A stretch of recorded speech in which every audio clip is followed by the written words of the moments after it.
Just before I start, I'd just like to say a very big thank you to Dr. Miller Sandor for inviting me to be a part of this event today. Mielőtt még neki kezdenék a mondandómnak, szeretném kifejezni nagy örvendségemet és hálámat a házigazdáknak, hogy meghívtak erre a rendezvényre. Ladies and gentlemen, you might find it hard to believe, but the person you see stood here today is half the man I used to be, at least in a physical sense. Lehet, hogy nehezen hiszitek el nekem, ha azt mondom, hogy az az ember, aki most itt áll előttetek, fele ennyire sem volt fit, illetve most már csak fele annyi súlyú vagyok, mint valaha voltam. I grew up in the countryside where I was always active, I was always outdoors, and I went on to represent my country at a Junior Rugby World Cup, and I took great pride in being fit. Olyan háttérrel rendelkezem és olyan családból származom, illetve olyan helyen nőttem fel, ahol a fizikai fittségre mindig is nagy hangsúlyt fektettünk, folyamatosan sportoltam, olyannyira, hogy az ifi rögbi világbajnokságon is képviseltem országomat. And yet at the start of 2014, I was overweight, unfit, and unhappy about the way that I looked. De 2014-re sajnálatos módon már odáig fajult a helyzet, hogy távolról sem voltam már fit, egészségtelen voltam és elégedetlen voltam a saját kinézetemmel. After overindulging in a lifestyle that simply wasn't good for me, one day I said enough was enough, and I made a decision to make a change. Ez a fajta mindenféle földi jót hajszoló életmód megbosszulta önmagát, és egy idő után úgy döntöttem, hogy ami elég, az elég. Változtatnom kell, változnom kell. I was fortunate to be brought up by highly successful parents, and I think some of you might even know who my mum and dad are, and they taught me the power of goal setting and having a vision. Az a szerencse ért, hogy olyan szüleim voltak, amilyenek, valószínűleg némelyikőtök ismeri is egyébként édesapámat és édesanyámat, és ők mindig is kihangsúlyozták azt, hogy az életben talán a legfontosabb az, hogy célkitűzéssel, célokkal rendelkezzen az ember. So when I decided to make a change in my life, I set myself a clear defined goal, I created a mental vision inside of my head as to how I wanted to look, and I set to work on achieving this goal. Amikor tehát úgy döntöttem, hogy itt az ideje a változásnak, egy egyértelmű célt dolgoztam ki a fejemben, egyfajta mentális jövőképet alakítottam ki annak vonatkozásában, hogy hogyan szeretnék majd kinézni, és mindent megtettem annak érdekében, hogy ez meg is valósuljon. And as with building a successful forever business, I knew that it would take time, but I also knew that with consistency and hard work, I would get the results that I wanted. Tisztában voltam azzal, hogy hasonlatosan ahhoz, hogy valaki sikeres forever üzletet bontakoztasson ki, ehhez is kitartás, következetesség és kemény munka kell, amely azonban végső soron meghozza majd a gyümölcsét. 11 months later, I'd not only transformed my physique, but I'd changed my entire lifestyle in the process. 11 hónappal később én máron nem csak a fizikai külsőm változott meg, hanem a folyamatnak köszönhetően a teljes életstílusom.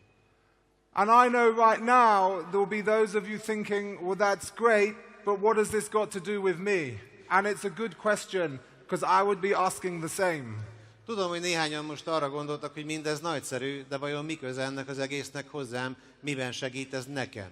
Kiváló a kérdés, én magam is ezt tenném fel a helyetekben.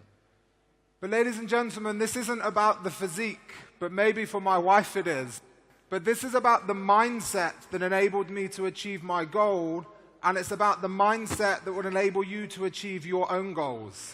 De hölgyeim és uraim, ez nem a fizikumról szól, ha bár a feleségem számára talán arról is, hanem igazából arról, hogy milyen szemléletmód szükséges ahhoz, hogy kialakíthassuk és elérhessük a céljainkat, nem csak én, hanem ti is. Because I believe with the right mindset that we can achieve anything that we want in our forever businesses and in fact in our entire life. Mert úgy vélem, hogy a megfelelő szemléletmód kialakításával bármit elérhetünk, mind a Forever vállalkozásunkban, üzletünkben, mind pedig az élet bármely terén. Our mindset can be the difference between success and failure. It can help us achieve our greatest dreams, but it can also destroy our life if we let it to. A szemléletmód teszi a különbséget a siker és a kudarc között.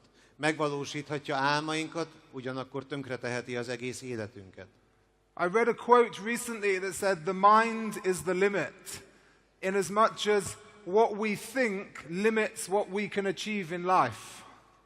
Nemrégiben olvastam egy idézetet, amely arról szólt, hogy a tudat a végső határ. Mindez számomra azt jelenti, hogy gyakorlatilag a szemléletmódunk, a tudatunk határolja be azt, hogy milyen sikereket érhetünk el az életben. And if we take that one step further, because we control what we think, the only thing standing between where we are now and where we want to be is ourselves. És ezt egy lépéssel tovább visszük, afelé a gondolat felé, hogy irányítjuk azt, amit gondolunk, akkor gyakorlatilag ez a szemléletmód az, ami elválaszt bennünket attól, ahol most tartunk, és ahová el szeretnénk érni a jövőben. But what is mindset? It's something we hear a lot about, especially in our industry. But what does it actually mean? De mi is ez a szemléletmód? Olyas valami, amiről gyakran hallunk a saját ágazatunkban, de mit jelent? For me, it goes into two areas: positive mental attitude and mental strength. And you may think that they are one and the same, but they're actually in two entirely different entities. Számomra alapvetően két dolgot jelent. A pozitív mentális hozzáállást, vagy ha úgy tetszik, attitűdöt, illetve a mentális erőt. Lehet, hogy néhányan úgy gondoljátok, hogy ez egy és ugyanaz a dolog, de véleményem szerint nem. Két teljesen külön behatárolható része ez a szemléletmódnak. Positive mental attitude is, in my opinion, fairly easy and something that we all do on a regular basis. A pozitív mentális attitűd véleményem szerint egy rendkívül egyszerűen behatárolható jelenség, és olyas valamiről van szó, amelyet mindannyian gyakorlunk. We all watch motivational videos. We all listen to inspiring talks. And we all read personal development books. Mindannyian nézünk motivációs beszédeket, látunk ezzel kapcsolatos előadásokat, videókat, illetve olvasunk erre vonatkozó szakirodalmat is. Which is brilliant because it will help foster a more positive state of mind, but it's not going to develop your mental strength. Amely fantasztikus, mert ennek segítségével megerősíthetjük a pozitív tudatállapotunkat, ugyanakkor a mentális erőnket semmilyen módon nem befolyásolja. And mental strength is the second part of mindset, and it's a lot harder to achieve. And the reason that is because to do so, we must constantly put ourselves in positions where we must battle the voices inside of our head. És ez a mentális erő, ez a nehezebb része annak, hogy elérjük a megfelelő szemléletmódunkat, hiszen gyakorlatilag nem másról van szó, mint hogy folyamatos harcban álljunk azokkal a negatív hangokkal, amelyek folyton ott találhatóak a tudatunkban. For me, that comes through physical training and pushing my body to the point where my muscles are screaming at me to stop. And yet all I can hear is the voice in my head that doesn't understand the word pain and it doesn't understand the word quit. Én ezen a téren sikereket a sport segítségével érek el, oly módon, hogy a fizikai testemet gyakorlatilag a végső határokig feszítem, mikor már minden izmom sikoltozik. Ugyanakkor a hang, amely ilyenkor megszól a fejemben, süket módon reagál arra, hogy hagyjam abba. That voice has always existed in my head, as it does in everyone's head. But it only becomes the dominant voice you engage with when you force yourself to do so on a regular basis. Ez a hang mindig is létezett a fejemben, ahogy mindenki más fejében is létezik, azonban csak akkor válhat domináns hanggá a tudatunkban, hogyha folyamatosan erre edzük azt. It's about mastering the art of self-talk, because we all have conversations on a daily basis, yet the most important ones that we have are the ones that happen inside of our heads with ourselves. Az önpárbeszéd művészetének tökérefejlesztéséről van itt tulajdonképpen szó, hiszen mindannyian rengeteg párbeszédbe bocsátkozunk nap mint nap, azonban ezek közül talán a legfontosabb az a párbeszéd, amely a saját fejünkben zajlik. Because I know from personal experience that in any walk of life, when the going gets tough, a little voice in your head tells you to stop and to quit now before it gets really tough. Személyes tapasztalatból tudom azt elmondani nektek, hogy amikor az életben nehézségekbe ütközünk, mindig megjelenik egy másik kis hang is, amely arra buzdít bennünket, hogy adjuk fel, hagyjuk abba. And it's about learning to lower the volume on this voice and learning to engage with the one that takes you out of your comfort zone, the voice that will force you to grow as an individual. A titka az egésznek az, hogy ez utóbbit, ezt a negatív hangot csökkentsük le, szorítsuk vissza, és hozzuk előtérbe azt a hangot, amely hajlandó bennünket kimozdítani a komfortzónánkból, amely bármilyen nehézségek közepette is előre visz bennünket. And on that, I would just like to share a little story with you that relates to building my own Forever business. Engedjétek meg, hogy ezzel kapcsolatosan egy rövid anekdotát is megosszak veletek, amely azzal kapcsolatos, hogy hogyan is alakítottam ki a saját Forever üzletemet. My mentor, who has some experience within the company, told me that I need to speak to people on a regular basis about the business opportunity. A mentorom, aki rendkívül tapasztalt volt már ebben az ágazatban, azt mondta, hogy számtalan alkalommal kell majd beszélgetnem emberekkel üzleti lehetőségekről. And so I found myself in a shop one day talking to the cashier, and just in general conversation, she mentioned to me that she was unhappy in the job that she was doing. Egy szép napon egy boltban a pénztárossal beszélgettem, aki ezen párbeszéd során beszámolt nekem arról, hogy boldogtalan ebben a munkakörben. And one voice in my head said, this is a perfect opportunity to talk to her about the business and show her that there is a different way. Az egyik hang ekkor megszólalt a fejemben, és azt mondta, hogy íme a tökéletes lehetőség, beszámolhatok ennek az embernek arról, hogy van másik lehetősége is, hiszen ott van a mi általunk képviselt üzletág. And the moment I was about to do so and tell her about this opportunity, another voice came into my head and said, don't do it, what if you make a fool of yourself? Már majdnem neki is láttam annak, hogy beszámoljak neki erről a másik lehetőségről, mikor egyszer csak megszólalt egy másik hang a fejemben, mondván, ne tedd, mert bolondot csinálsz magadból. And in that moment the opportunity was gone. And the moral of this story, ladies and gentlemen, is if we always listen to that voice, we would live a life of constant missed opportunity. Egy pillanat alatt oda is volt a lehetőség. A tanulság ebből a történetből az, hogy ha mindig erre a második negatív hangra hallgatunk, akkor gyakorlatilag az elvesztegetett lehetőségek életét élnénk mindannyian. Aside from the mental strength and the physical training, the other aspect of my body transformation was the nutrition and the supplements.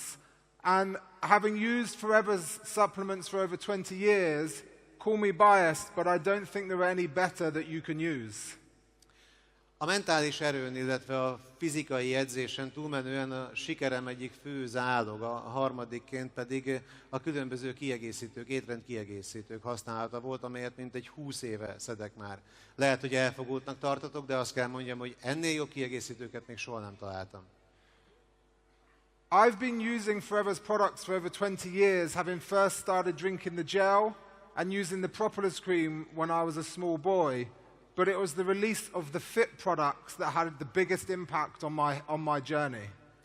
A Forever termékeket immáron 20 éve fogyasztom, eleinte a géllel kezdtem, több mint 20 éve még gyerekkoromban, amikor sportoltam, de valójában az igazi áttörést a fit termékek megjelenése, illetve fogyasztása hozta el számomra.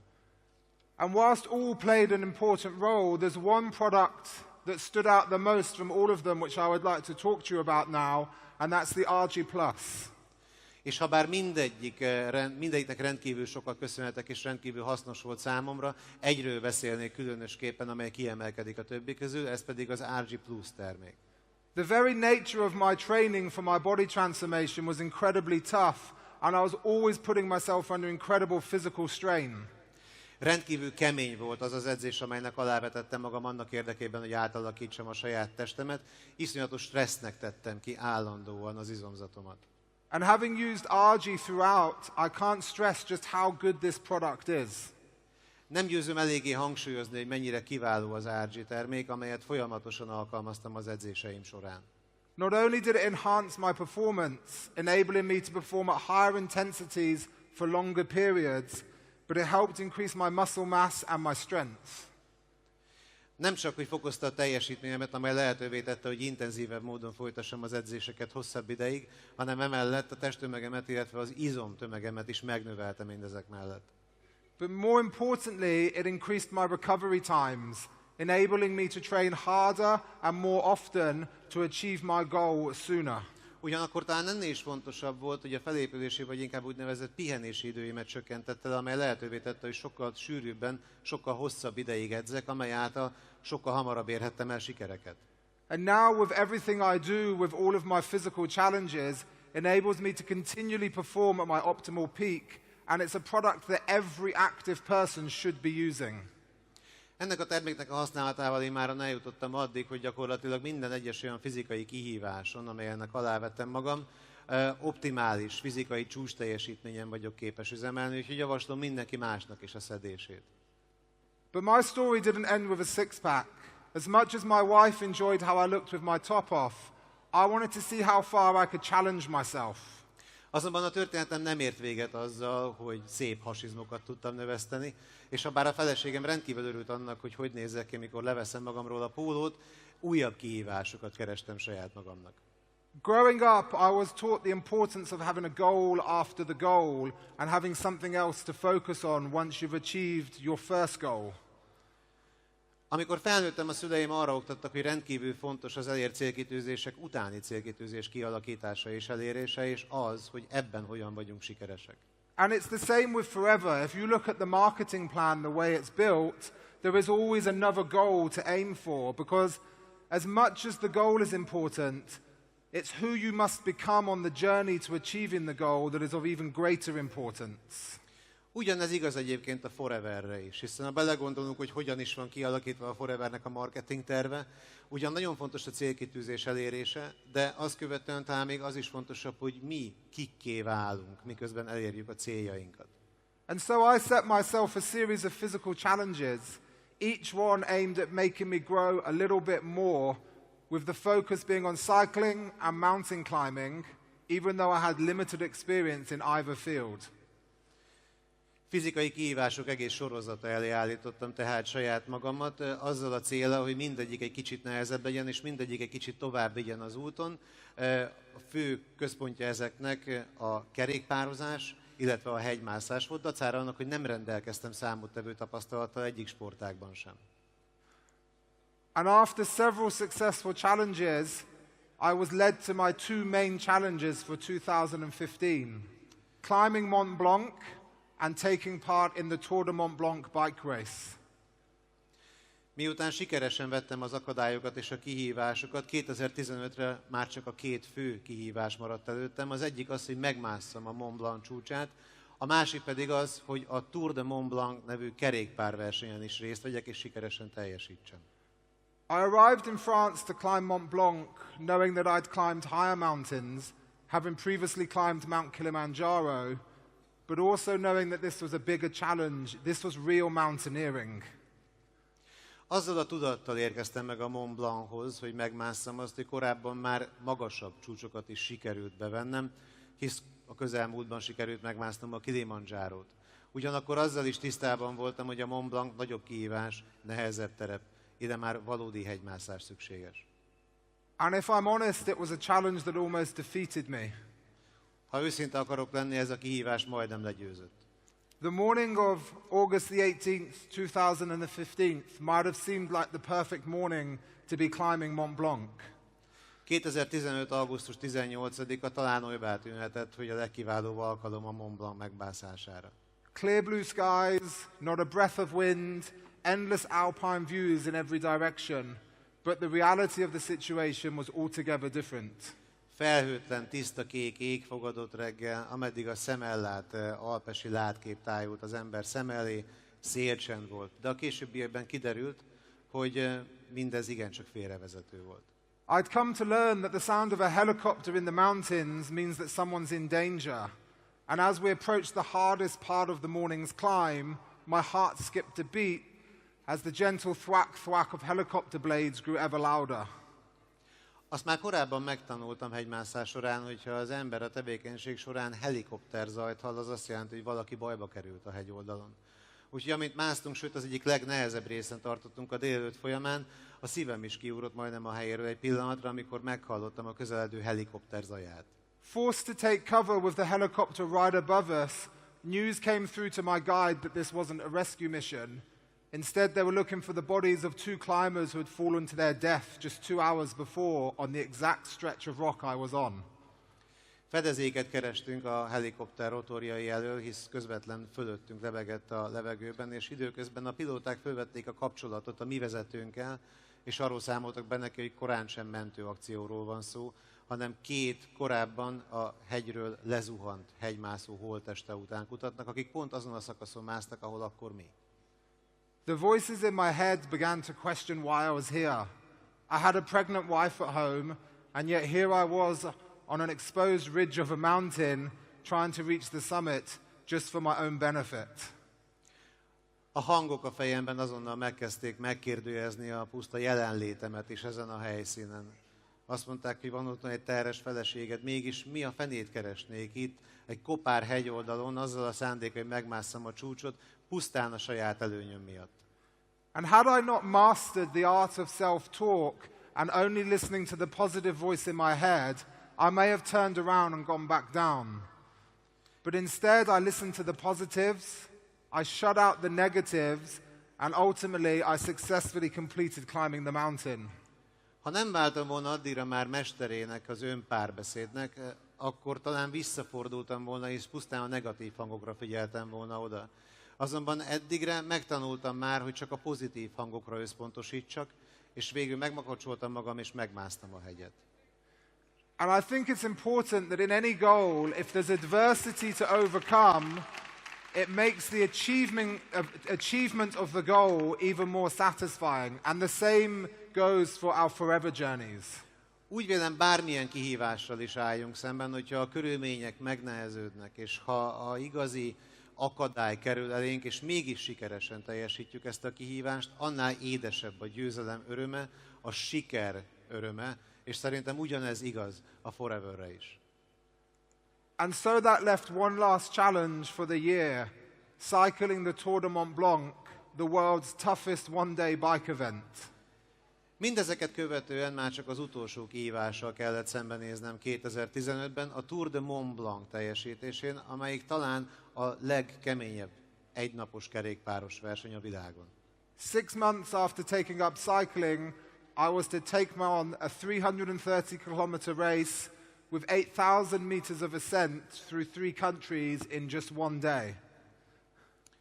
6 hónappal azt követően, hogy elkezdtem kerékpározni, egy olyan versenyen kívántam részt venni, amelynek a távja 350 kilométer, és amelyben 8000 méternyi magasság különbség található, mindezt egy nap alatt kellett volna teljesíteni. To put that into some kind of perspective, it's the equivalent of cycling from Budapest to Belgrade with Mount Everest in the middle. Hogy valamelyes kontextusba helyezzem ezeket a dimenziókat, ez pont olyan, mint hogyha Budapestről Belgrádba kívánna az ember elkerékpározni, úgy, hogy a kettő között ott van a Mount Everest. This is the story of what happened next. Most pedig következzék annak a története, hogy mi történt ezután.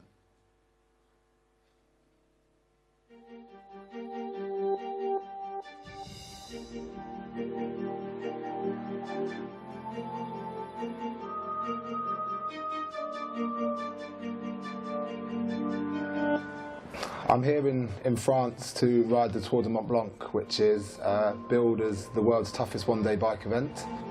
And ever since I was a teenager, I'd always had this dream of cycling up Alpe d'Huez. Being very competitive, very driven and goal-orientated, I was like, if you're going to do something, do it to the best of your ability and set your goals high, higher than you might think you can achieve.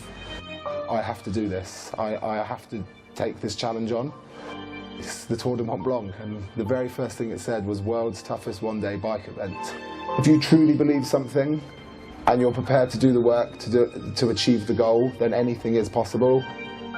A lot of this comes down to mental strength.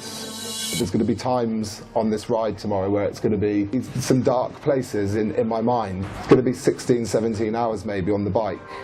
My motivation is I want to see how far I can push myself. I want to see what I can achieve.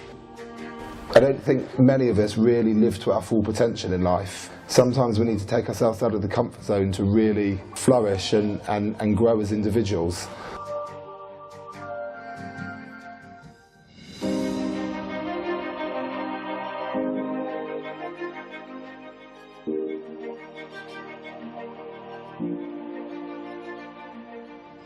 Waking up in the morning, there was a lot of nerves and anxiety just to get up there and get started. You know, so much build-up and got into it.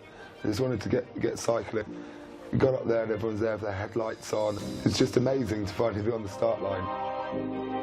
Once we got out of Chamonix and started getting into new territory, you think, okay, yeah, this is not too bad, enjoying this, get into a rhythm.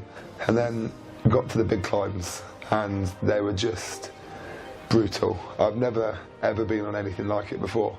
I mean, even the so-called smaller climbs were 15, 16 kilometres at 8, 9, up to 10% in places. You get round a switchback and you think, oh, it might be a bit of respite here, and the road just ramps up again. The tough one was the Grand St Bernard, which is 30 kilometres of non-stop climbing. And then you come out of the tunnel and you think, right, I'm almost there now, I've got 7k to go, and the road just goes up. It takes a lot of willpower and the right mindset to keep pushing on and go, okay, I've got to break this down again now and realise that there's more to come. I got to the next feed station, about 215 kilometres. I knew there was a bit of pressure on to make the final cut-off at the next time check. And I knew I had to absolutely push it to get to the top and down the other side. I rode Petit St Bernard at my absolute limit for 23k, so I just kept going for it. Blocked out the pain and just thought, this is it, it's now or never. If you've got anything, you've got to give it now. Had a couple of minutes to regroup, get some food in, and then did the descent down that 32 kilometre descent. I was shaking on the bike. There was a howling wind, which just meant that where I could have been freewheeling in places, I was having to pedal down a pretty steep downhill. Got to the time check, I'd missed the official cut-off time. The guys I was riding with, the team, had a chat to me. The decision was made for me that as much as I wanted to continue and my mind said I've got to keep going, that my body just simply couldn't do it. I knew that there was another uncategorised climb to come. I've got to at least get back on the bike and try and see if I can get up this next climb. My legs just couldn't do it. So I turned around and freewheeled back with tears welling up and realising that it wasn't going to be. And at the time my thought was, I failed. And in retrospect, looking back, there's two things. One is, you know, if you give your absolute everything in life or in a challenge, and you lay it all on the line and you can honestly look at yourself in the mirror and say, I gave 110%, and you've left nothing out there, I don't think it's a failure. There was times when it was tough earlier in the day when I could have just pulled over and said, yeah, that's me done. I gave it my all and I fell short, and there's no shame in that. And I think the second thing was I had a goal and I desperately wanted to achieve it. You can learn lessons from it and come back stronger from it. I mean, they often say that, you know, it's through our failures or that we learn the most.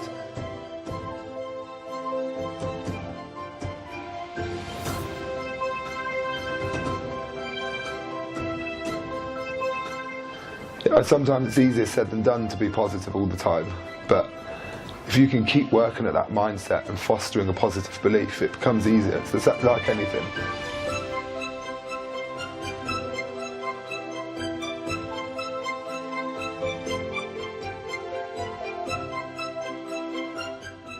It's important for people to understand that the human mind's powerful and that you can achieve anything you want. It might not be first time, but you will get there.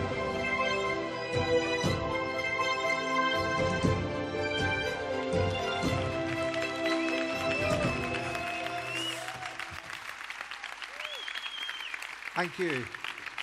It was Ralph Waldo Emerson who said that our greatest glory is not in never failing, but getting back up when we do fail. Köszönöm szépen. Ralph Waldo Emerson szavait idézném, aki azt mondta, hogy nem a kudarc számít, hanem az, hogy ha kudarc ér bennünket és elesünk, akkor fel tudjunk onnan állni. I learned more from that one defeat than I've learned from every one of my successes combined. Ebből az egy vereségből sokkal többet tanultam, mint az összes addigi sikeremből együttvéve. I had two choices having failed to achieve my goal. The first is to say, I'm not good enough to do this. Or the second is to say, I'm not good enough right now, but I can work on becoming better to achieve this at a second time of doing it. Két választás állt előttem a kudarcot követően. Az egyik az, hogy azt mondjam magamban, hogy egyszerűen nem vagyok elég jó a feladathoz. A második lehetőség pedig az volt, hogy nem vagyok elég jó a feladathoz most még, de ha tovább készülök, majd elég jó leszek, és teljesítem. And it's that second option that I took. I reset my goal and I dedicated a year to doing whatever it took to make sure that I would successfully achieve it at the second time of asking. Én ezt a második opciót választottam, és egy egész évet szántam arra, hogy megfelelő módon felkészüljek, oly módon, hogy amikor megint szembe kell néznem a kihívással, ez alkalommal sikeresen teljesítsem. And 6 weeks ago, I did exactly that. I went back and I tried again, and because I'd made the commitment, I achieved the goal at the second time of asking. Pontosan ez is történt 6 hete, amikor ismét a rajtvonalhoz álltam, és sikerült teljesítenem a távot, pusztán annak köszönhetően, hogy elkötelezett hozzáállással rendelkeztem, és mindent megtettem annak érdekében, hogy ez alkalommal sikerüljön.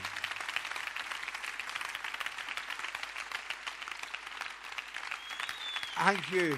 It made me realize that every single one of us has the potential for greatness in us. But sadly, an overexposure to negativity in this world stops us from believing. Köszönöm szépen. Egyébként ez a siker ráébresztett arra, hogy mindannyiunkban ott van a lehetőség a nagyságra. Sajnálatos módon azonban túlságosan is ki vagyunk téve az élet minden területén a negativizmusnak. If we're not careful, our hopes and our dreams can be killed before we have a chance to live them. By negative people, negative media. It's what we let into our brains that affects how we think. Ha nem vagyunk elég óvatosak, akkor sajnálatos módon a reményeinket és álmainkat elpusztítják a negatívumok, a negatív emberek, a negatív média. Lehetetlenné teszik azt, hogy teljes mértékben kiéljük azokat és megvalósítsuk őket. In a world of negativity, we need to be a people who are cheerleaders. We need to instill confidence and belief in each other, in our new FBOs. A negatívumok világában tehát rendkívül fontos, hogy kvázi vezérszurkolóként éljük le az életünket, pozitív módon befolyásoljuk saját magunkat és egymást, hogy ezáltal valósíthassuk meg céljainkat. When we sit with a new business owner, we need to instill the belief in them that they can and that they will achieve anything that they want with this business. Amikor leülünk egy új FBO-val, akkor mindenképpen tudatosítani kell bennük azt, hogy bármit és mindent elérhetnek ennek az üzletnek a segítségével. We shouldn't limit their goals. When they tell us they want to become a diamond manager in the next 10 years, we shouldn't be thinking that's unrealistic. We should be showing them how that they can do it. Nem szabad semmilyen módon sem korlátoznunk egyébként a célkitűzéseiket, álmaikat és reményeiket. Ha azt mondja nekünk az illető, hogy 10 éven belül gyémántmenedzser akar lenni, akkor nem azon szabad gondolkoznunk, vagy nem azon kell gondolkoznunk, hogy elmondjuk neki, hogy ez nem reális, hanem inkább arra kell koncentrálnunk, hogy elmondjuk neki azt, hogy hogyan is érheti el. Because how do we know that we're not sat with the next Miklos Berkic, the next Rolf Kipp, the next Jane Leach and John Curtis? Because every single person who becomes successful in this business starts in exactly the same place. Hisz honnan tudjuk, hogy nem valamelyik korábban óriási sikereket elért szeméről van szó, Rolfról, vagy Curtisről, vagy bárkiről. Honnan tudhatnánk, hogy nem az az ember ül mellettünk, aki teljes mértékben teljesíti majd az ilyen célkitűzéseit. The difference is somebody believed in them at the start of their journey and showed them that when they told them this is where they want to be, this is how they can do it, rather than saying you can't do it. Az ő esetükben is csak annyi a különbség, hogy valaki annak idején hitt bennük. És ahelyett, hogy elmondta volna nekik, hogy miért nem tudják majd elérni a célkitűzéseiket, inkább elmondta nekik azt, hogy hogyan lehet mégis elérni azokat. It's our responsibilities as Forever business owners to give our absolute best to our team so that they can be their absolute best and realize their true potential. A mi felelősségünk a Forevernél FBO-ként, hogy higgyünk önmagunkban, higgyünk a csapatunkban, és ezt a pozitív attitűdöt sugározzuk át az ő számukra is, hogy minden létező sikert elérhessünk. And I'd like to ask everyone a question right now and just answer this inside of your head. But how many of us in this room have a plan for our business and our life? Egy kérdést tennék föl most a közönség részére, mindenki csak magának válaszoljon erre.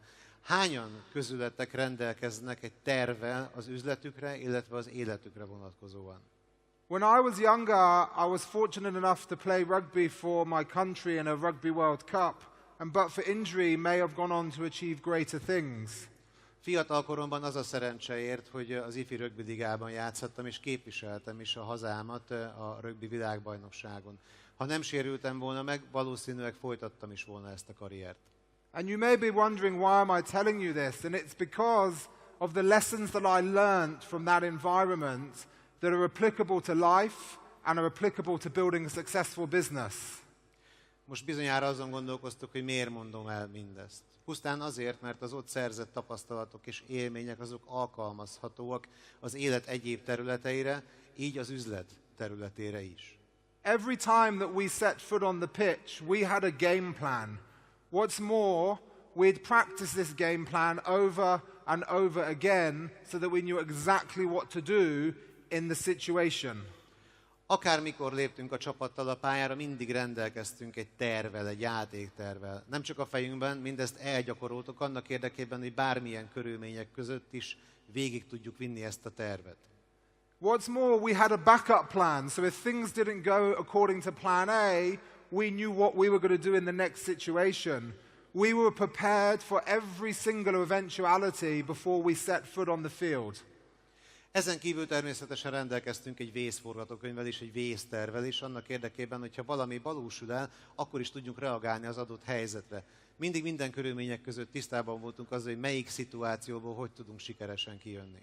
And yet in the biggest game of all, the game of life, how many of us have a vague idea of where we want to be in 6 months' time, in 1 year's time, or in 5 years' time, or indeed how we're actually going to get there?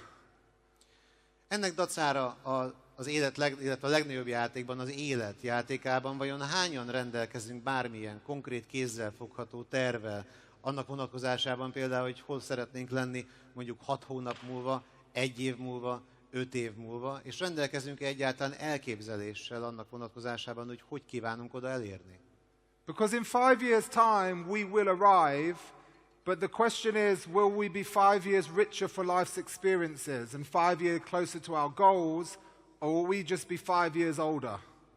5 év múlva természetesen megérkezünk oda, ahova tartottunk. A nagy kérdés leginkább az, hogy az 5 év elteltével, vajon 5 év élményével, tapasztalatával gazdagodva jutunk el oda, ahol tartunk, vajon 5 évvel közelebb értünk-e a végső célkitűzésünkhöz, vagy pusztán 5 évvel idősebbek leszünk.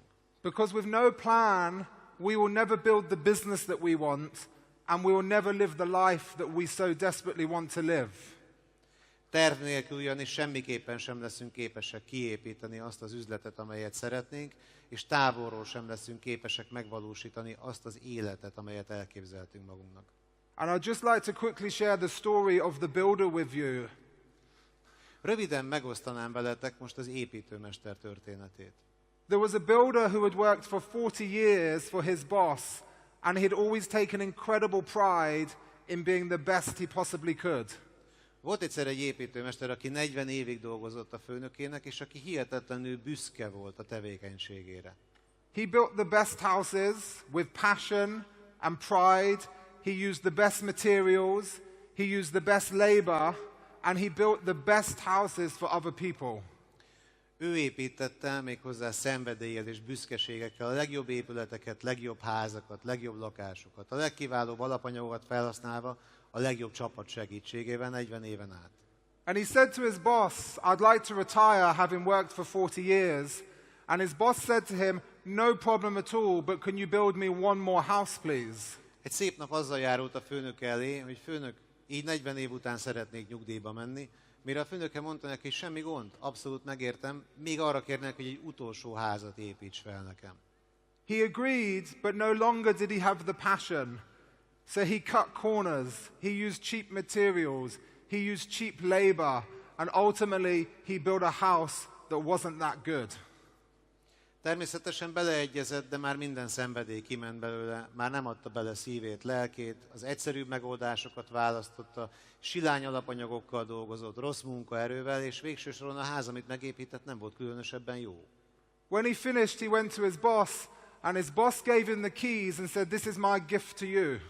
Mikor elkészült, a főnök elé járult, hogy beszámoljon arról, hogy elkészült az épület, mire a főnök átadta neki a ház kulcsait, mondván, hogy ez az én ajándékom neked. And the moral of this story, ladies and gentlemen, is how many of us are too busy building somebody else's dreams that we don't have time to build the dreams that we want to build. A tanulság ebből a történetből természetesen az, hogy hányan vagyunk olyanok, akik túlságosan elfoglaltak vagyunk abban, hogy más valakik álmait és elképzeléseit építjük meg, ahelyett, hogy a sajátjainkkal foglalkoznánk. Because life doesn't happen by chance. Life happens by design, and we have the ability with this business to design the life exactly how we want it. Ugyanis az élet nem a véletleneken múlik, az élet a tervezésen múlik.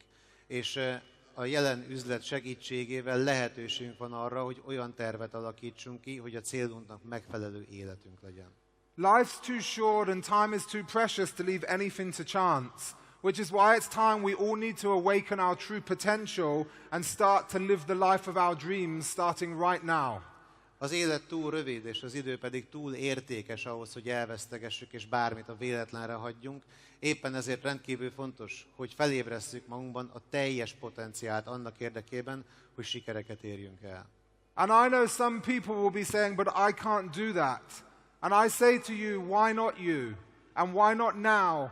Do you not have the same freedom of choice as everyone who's already living the life of their dreams? Tudom, hogy néhányan most arra gondolnak, hogy én biztos nem tudom elérni ezeket a célkitűzéseket.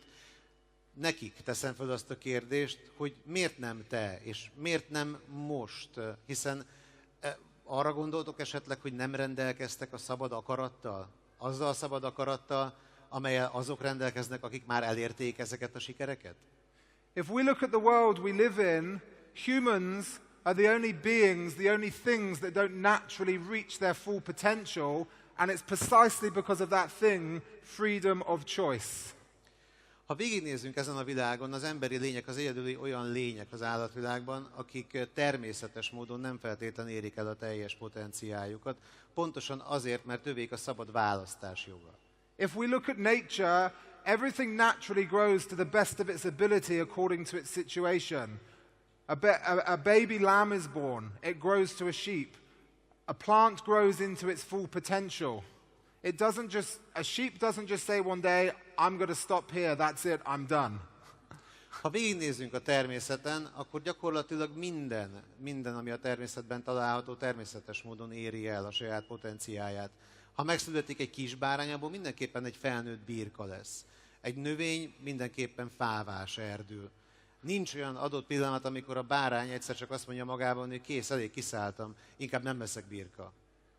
And we too can grow and reach our potential every single day if we make the decision to do the necessary action. Mi magunk is növekedhetünk és elérhetjük a teljes potenciálunkat minden áldott nap, hogyha döntést hozunk a tekintetben, hogy megtesszük az ehhez szükséges lépéseket. But the reality is it's easier not to do something than it is to actually do it.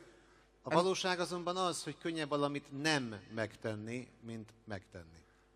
And so we drift through life, many people, with a world of opportunities at our fingertips, never quite reaching our potential, and one day we look back and we say, I wish I'd done something differently. Éppen ezért vagyunk olyan sokan ezen a világon, akik gyakorlatilag állandóan elvesztegetik az ujjaiknál található lehetőségeket, és akik ennek köszönhetően egy szép napon arra döbbennek rá, hogy mindig azon morfondíroznak, hogy vajon azt miért nem tettem meg, bárcsak máshogy tettem volna. It's important to understand that every single one of us has the potential for greatness within inside us, and it only takes 1 second to change your life, the time it takes to make a decision. Nagyon fontos annak megértése és tudomásul vétel, hogy mindannyiunkban ott van a nagyság lehetősége, és ennek elérése mindig csak egy másodpercen múlik. Azon a másodpercen, amelynek során a döntést meghozzuk. The decision to learn a new skill, to learn a new language, to commit to making chairman's bonus, to commit to becoming a diamond manager, to commit to achieving a goal that we once thought to be out of our reach.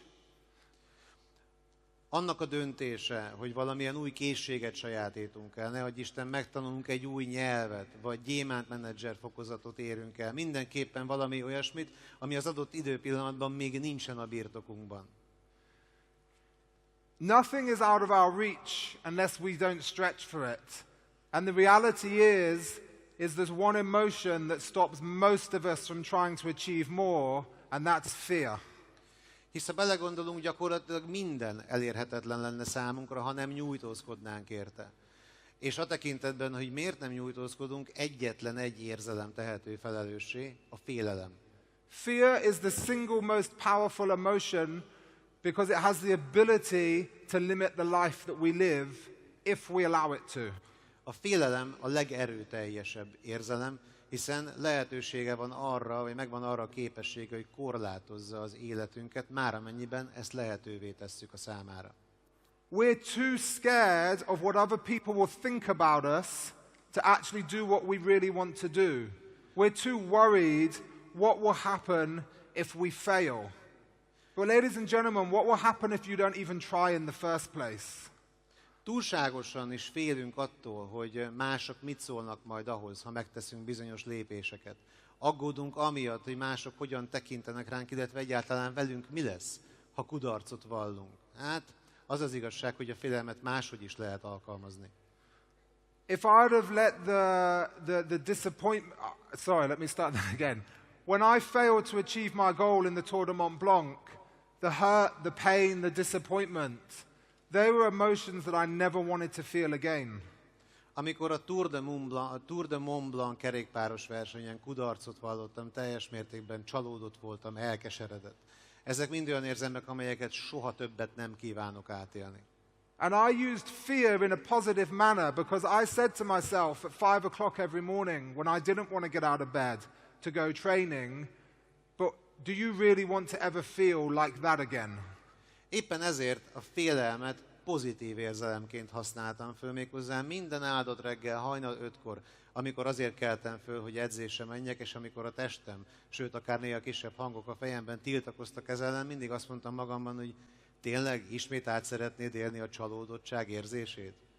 If you've missed reaching a position in the marketing plan, if you've missed an incentive, if you've missed a goal that you wanted so desperately to achieve, remember that feeling in the moments afterwards. And every time you're tempted not to take the action, just ask yourself, do I want to feel like that again? Ha esetleg a marketing terven belül úgy jártál, hogy épp lemaradtál egy pozícióról, nem sikerült megszerezni egy incentívát, vagy nem értél el egy célkitűzést, akkor mindig a következő döntési lehetőségnél gondolj arra, hogy ez milyen érzelmeket váltott ki belőled. És ha ettől félsz, ha ezt nem akarod még egyszer átélni, akkor hozd meg a megfelelő döntést. If we live our life constrained by fear, we stop living and we simply exist in the world. And this isn't a dress rehearsal. We get one shot at life and we need to live it. We need to embrace fear and let it drive us towards success instead of holding us back. Ha úgy éljük le az életünket, hogy negatív érzelemként használjuk a félelmet, akkor gyakorlatilag csak éljük a világunkat, de semmiféle sikernek nem leszünk várományosai.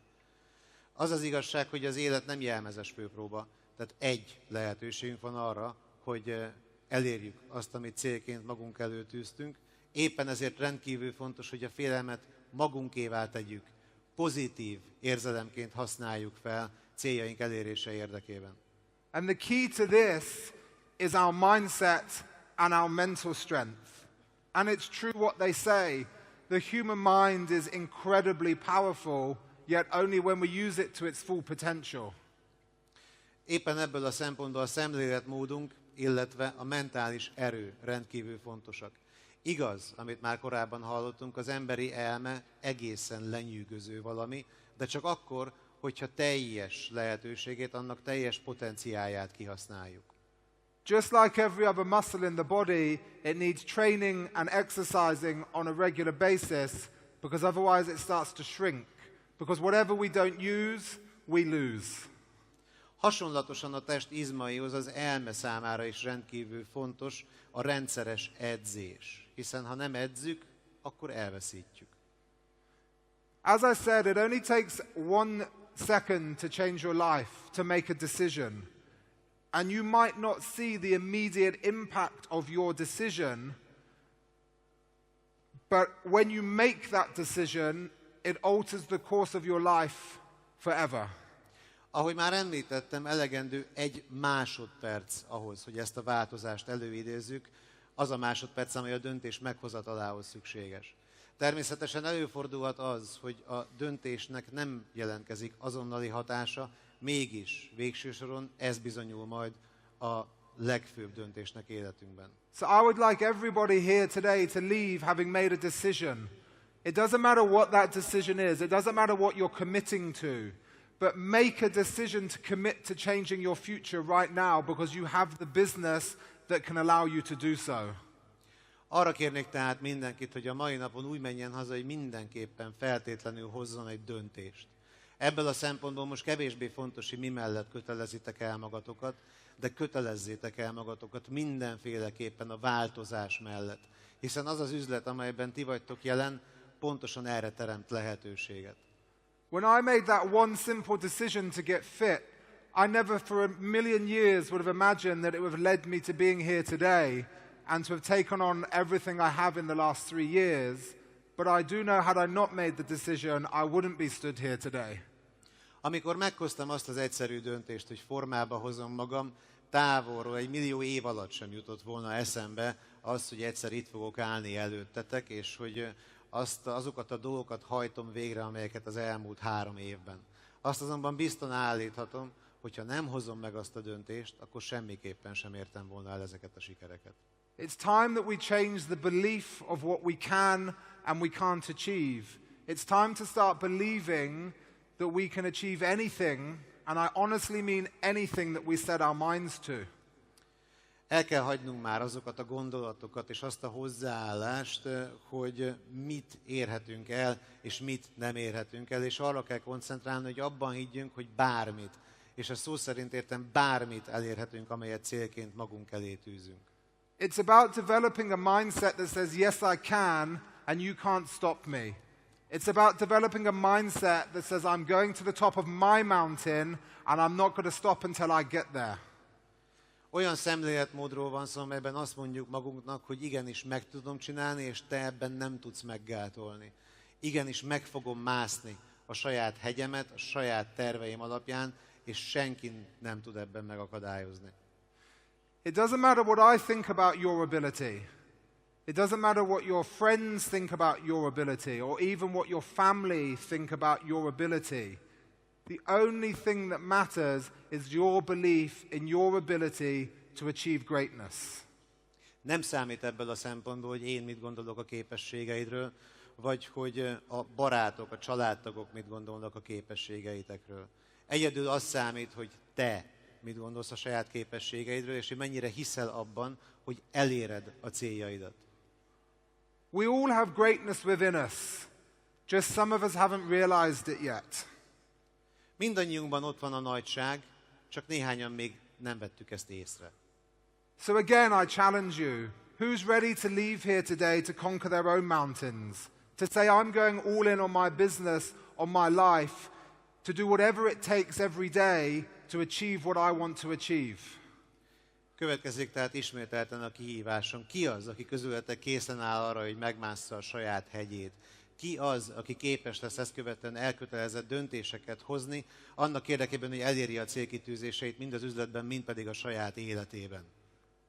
I don't know everything. In fact, far from it. Thank you. I can see some hands up there. Köszönöm szépen, látok is egy pár kezet a magasba emelkedni. I don't know everything, but far from it. But I do know this.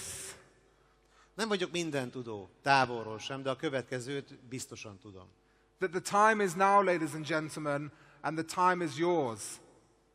Most jött el az idő, és ez az idő a tiétek. So use it wisely and never quit on yourselves and achieve your impossible and achieve your greatness. Használjátok bölcsen, mindig higgyetek magatokban, és mindenképpen hozzátok meg a megfelelő döntéseket, és érjétek el a bennetek rejlő nagyságot. Thank you very much. Köszönöm szépen!